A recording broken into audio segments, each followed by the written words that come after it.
یه نکته به در بخور در مورد این سوال که خیلی ازم پرسیدین که مثلا من رانندم، مثلا من کشاورزم یا همچین کاری الان دارم انجام میدم، میتونم برای مهاجرت اقدام بکنم.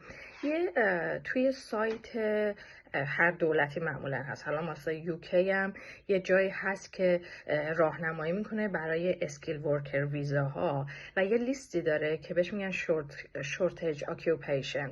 اگر برید اون لیست رو نگاه کنین، یه لیست داره، شاید حدود مثلا 100 تا شغلش داشته باشه و تقریبا به ترتیبی که اینا کم بوده اون حرفه ها رو دارن این لیست سورت شده. اگر برید نگاه بکنید هم میتونید اول متوجه بشید که این شغلی که شما دنبالش میگردین جزو شغلایی هستش که اینجا کم بودشو داشته باشن و کلا بشه از یه تاریخی حالا شما یه اسپانسر پیدا کنین و اون شغل رو پیدا بکنین یا نه.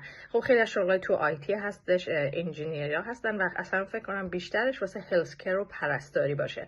من لینک این شورت لیست رو میذارم توی کپشن، لطف کنین نگاه کنین. و یه چیز دیگه هم که بهتون میتونه کمک بکنه این که دقیقاً ببینید تو کدوم اریا، یعنی خود انگلیس، اسکاتلند، ایرلند شمالی یا ویلز که این کمبودا رو دارن، یا مثلا شما مستقیما بتونید از طریق اون وبسایت خود مثلا ویلز اون اقدام بکنین. و اینکه میتونید نگاه کنید ببینید حقوق چقدره، چون حقوق دریافتی رو کنارش توی ستون دیگه نوشته.